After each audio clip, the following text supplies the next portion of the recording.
Ignorance is bliss, and I'm enjoying where we are right now.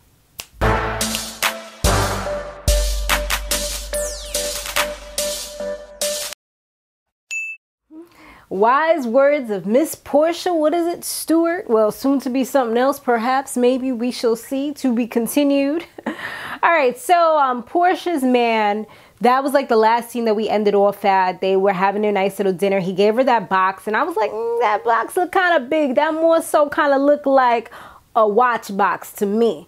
And what? Yeah, it actually was a watch box. He gave her, I guess, a Rollie or whatever. So, you know, she's all excited. She's happy. She's not 100% happy about it because, of course, we know that she actually wanted to get a ring. Like, that's something that she's, like, really, really wanting right now. But that's not what it was. But I do feel like it's kind of early. Like, y'all literally, like, just got there. Y'all just ate your food or whatever. So, matter of fact, at that point, they didn't even eat yet. So y'all really like legit just got there. Like that would be kind of whack to give it to you right now. I mean, yeah, she could go around and floss around her friends or whatever. That would be pretty cool. But, you know, I think it would be better if he kind of waited a little bit. And plus, she's kind of expecting it. So it like kind of takes out the whole element of surprise. It's like, it's kind of like surprise because he never really said it. But then I feel like it kind of isn't. She made a statement that was kind of funny to me. She said something about the fact that Nene's been asking her, like, oh, what school did he go to? What did he do this? What, you know, trying to get some information about him. And she's like, you know, she was telling him, like, honey, I asked him all that information because some girl probably asked him all that information and she ain't with him now. I'm trying to enjoy my man.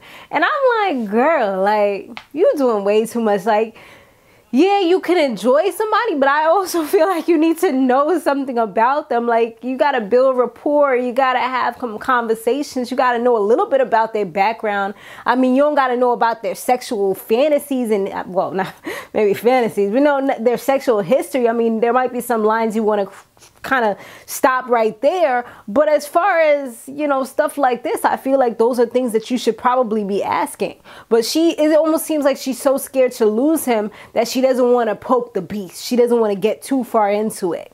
Or maybe she's going to wait because she did make a statement later on, which we'll probably get back to, where she was kind of like, you know, she don't want to let him see the crazy just as yet.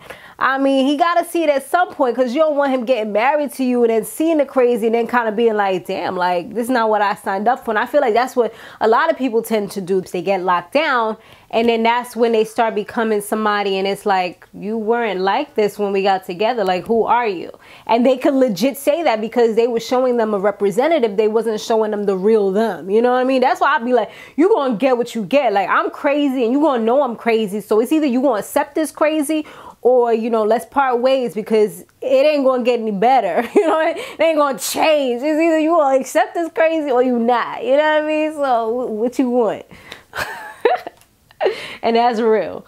So now Nene, she's opening up a brand new boutique in Miami and she doesn't even know that all the girls are coming or whatever. She's also doing some comedy shows as well. So she's legit down there for work. Denis, he got Porsha another gift I think this was like in the morning now. And he got her like this nice diamond necklace with like a Jesus piece. I remember I heard somebody say that. They was like, who was it? It was like in a rap song. I think it was that guy. Damn. I can't even roll in peace. You know, it's me. That guy. I think he was like, everybody wearing Jesus piece, but they don't even believe in Jesus or something like that. I was just like, yo, that is facts. Because a lot of these people that be talking about, you know, they be having the Jesus pieces and stuff. They don't even believe in God not most of the time, but a lot of times. You know what I mean? But anyway, I digress. I'm going off on a tangent. I be doing that sometimes. Y'all know how I do.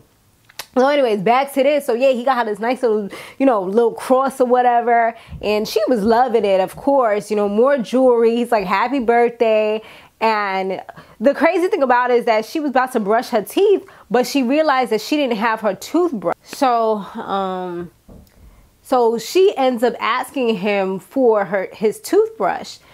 Well, to get her a toothbrush first. So she says, can you get me a toothbrush and an underarm shaver? I thought it was called a shaver. I didn't know it was 2 different ones or 3 different ones, one for each place. I didn't know. But yeah, she asked for a shaver and he brings one up. He also brings the he brings her a toothbrush, but I guess it was like a soft toothbrush. I need to get me a soft toothbrush. You know why? For my baby hairs, because the ones that I've been using, they kind of rough, and I'm like, I need a soft toothbrush. I don't like soft toothbrush for my teeth though. I feel like it's not doing anything. I feel like it's for babies. That's what I feel like with soft toothbrush. I heard that they good, but anyway, so yeah, he gets a soft toothbrush, but she like, this ain't working. She like, can I use yours? She was like, so you had yours all this time, because he slipped up and mentioned that he was brushed his teeth or something like that. So she's like, so you had yours all this time and you see me out here asking for a toothbrush? She was like, nah, this one's too soft. Can I use yours? And he's like, he like didn't even say no, but he didn't say yes either. It's like he just didn't want to answer, because I feel like he knows that this is probably going to get a lot of backlash. You're on a show at the end of the day. And yeah, it's kind of like a little bit weird that you're asking him for this toothbrush. I feel like I've used my boo thing's toothbrush like once or twice, and it was like super disgusting. Like I'm not really for that, because I just feel like there's germs in there, germs live in there. You know, don't even think about it. You know what I mean? Like, it was like a severe situation where I just was like, you know what, I need a little something real quick. You know, I mean, we tongue kiss all the time. We still, you know, so yeah. But he was like not trying to give it to her. So then she ends up kind of like making an argument about something completely different. She's like, so you want to argue right now? And this is the part where she was like, you know, you're not supposed to put the crazy out there until after he asks you to propose. No, you're supposed to, if you're trying to do this type of little scammer business, then what you're supposed to do is wait until you walk down the aisles. You're talking about wait until he put the ring on. Remember, he could take that ring right back. And you got to make sure there's no prenup if you really want to play this game properly, girl. But yeah, so she's all like, oh, so where was you last night? He's like, what are you talking about? He was like, I went out. You know, I guess they were supposed to go to the club together, but she wanted to do some other things, so they did that, and maybe she stayed home after that. But he went up going. Because, you know, for women, once you get all sweaty and stuff, you're going to have to do all that makeup and stuff all over again. For guys, just put a little, you know, wash a little something, do a little whatever, change your shirt or whatever. Probably didn't have on no clothes anyway. Put them back on. Just, you know, put a little grease on your face and you out the door. It's not all that extra stuff that women have to do. So he was good. So he probably went out to go chill, went to the club or whatever he wanted to do with his people. So he says that he was only out for an hour. She's like, you left around, I think she said 1 o'clock or so. You ain't come back until when I hit you up. I hit you up around 4 o'clock in the morning to make sure you was okay. So yeah, like, where's the disconnect? She's like, you came home drunk and this and that, but I feel like he still, once again, he trying to dilly-dally and danced around the subject that she brought at hand and just kind of didn't really answer, unless they cut out some stuff. I mean, which of course a lot of these shows are infamous for doing, but I don't know, it's just kind of rubbed me the wrong way a little bit. If I was, I mean, I'm the type, you ain't gonna let it go that easy. I mean, yeah, you buying me gifts and things, but I still want to know, you know, yeah, that's not gonna fly. You need to let me know where you at, what you doing, you know, what time you coming home. And on top of that, her birthday weekend, like, why are you even leaving? That should be time for y'all together. So later on, she ends up being the one to apologize, like, oh, I'm sorry about that. Supposedly that's like their first argument that they had. So she's like, you know, I'm sorry. She's like, to be honest, when he does what he does, she doesn't even really want to know, because that's the whole ignorance is bliss thing. She don't really want to know, because you be happy when you don't know nothing. And there's so many people that's like them. That's why so many people tend to accept shitty ass relationships, accept being cheated on, being lied to, because they're like, you know what, I don't want to know. No, ho, you gonna let me know. That's what the fuck is gonna happen. You gonna let me know, and then I can make decisions based on what I know, not some, oh, I wanna one day pop up and, oh shit, you got a whole entire family and you got 6 kids with some other woman. No. You gonna let me know so I can make my motherfucking decision, okay? So yeah, that's the whole thing with her. I don't know. I feel like she's gonna end up in a bad situation because of the way she's moving and because of the things that she's saying. And she is kind of crazy. So once she finds out something, I feel like she gonna snap. She gonna be on Snap instead of Real Housewives of Atlanta. So, like we know, Porsha, she invited all the ladies. So she even invited Marlo, even though her and Marlo did have like a few little scruffles here and there, almost got into it like twice. she invited all the women. She gave them all rooms. Marlo had the smallest room. I felt like that was a little shady. And on top of that, when you look in Marlo's room, there's an elevator. So they all go to see where the elevator goes to. Of course, it goes down into Porsha's room, which she barely even staying in, which is like a luxury suite. It's like 2 of these New York apartments. I'm like, Marlo could not live in New York because she was super complaining about the little suite that she had, the little room. So yeah, she ends up like trying later on to hijack Porsha's room, put her stuff up in there. But it looked like, I mean, later on, they kind of got into a better place, which was cool. The second largest room went to Candy, and I feel like the reason why that happened is because, of course, she's trying to mend things with Candy. Plus, Candy's used to a certain caliber. You know, she has that ka-ching, ka-ching, so she gonna have the best. So that's why Porsha's the main person. She's the one that invited all of them, so she gonna have the best, top notch. But I feel like she could have had the smallest room because she wasn't even hardly staying in there, you know, like. That's in my opinion, but I'm just saying. I think she just wanted to rub it in because it was her trip, her plan.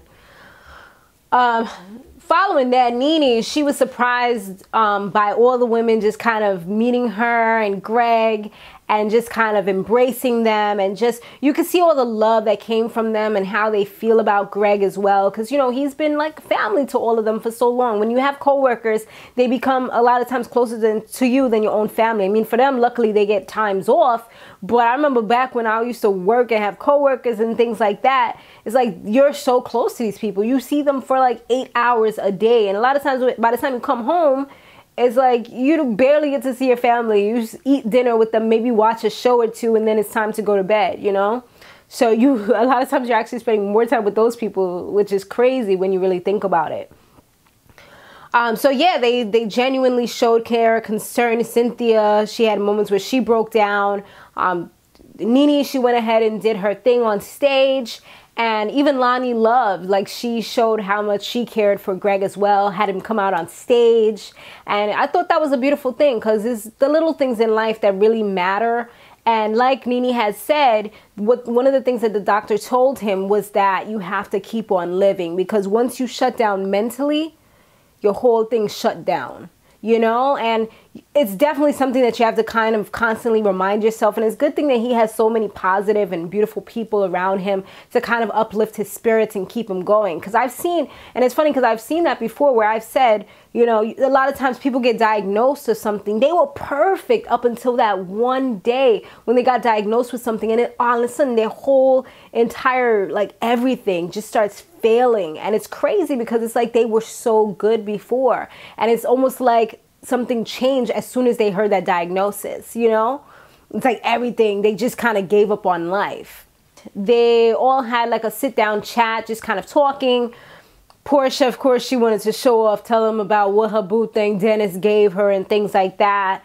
And Candy kind of gave her advice. She was like, you know, just don't put it out there that you want to be married so badly to him. Kind of let him be the one to do that. And she's like, oh no, girl, you know how they say you got to let him love you more than you love him?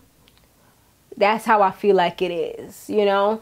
And I don't know. I mean, I haven't really seen him do much to that point. It always seems like she's kind of the one who, I mean, and like we know, they could have edited it to look that way.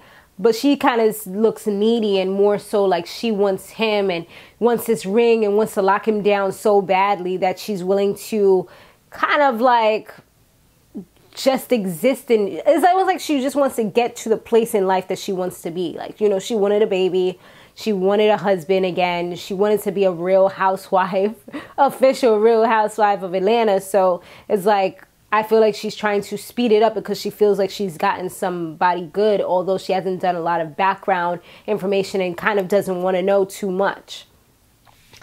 Candy, she had also, like later on, she was talking to Todd and she kind of made it be known that she kind of like knows something about him, but she not really going to say too much because she like, you know, just hold on to him because there's a lot about him. You know, but she didn't really say too much. And he's like, just kind of keep out of it. So hopefully she heeds his advice and they don't have any little argument or nothing, because you know she'll be the first one to tell your business if y'all have an argument. I mean, they was cool until they wasn't, and now they're cordial. They're okay, but you know how Candy is. She will hold something for the grave. Like, stubborn and holding a grudge is not the thing. I mean, I don't know, honey, child. She don't play. I thought I could hold a grudge, but this woman is next level grudge holder.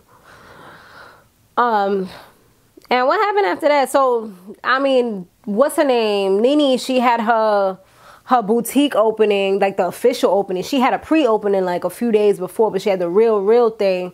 And all of them came through. They had to walk like a block. They was complaining about that because, you know, everybody had on shoes that they shouldn't have been walking in, you know. It was more so like sit down, look cute, cross my legs, and take pictures, or stand up for a few minutes, pose, and then sit down. Not some, I'm going to walk not even a block. Especially Candy, she was saying her little pinky toes hurting. I've had those situations, girl. Those are the worst. I don't even play myself anymore, because I would be so annoying to myself. Like, I don't even like complaining like that, but I would be so annoying, you know, especially if I don't have no backup shoes. But these days, my bag always has to be big enough to hold a pair of backup shoes. I don't care if at the end of the night I have to hold my good-looking shoes in my hand, my nice little heels in my hand. I'm going to make sure them little slippers is in my pocketbook.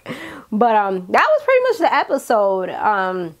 There was a point where Greg wasn't feeling too well, but they were all there to kind of talk to him and uplift him and just get him feeling okay again, you know, get him with the jokes. And, you know, laughter is definitely great medicine, as well as, you know, makeup can definitely help as well. I remember when I was going through some shit, I mean, putting on a little bit of makeup, it was just kind of helping it. But thanks for watching, guys. Stay fabulous, live free, and soar limitless. I'll see you in the next one.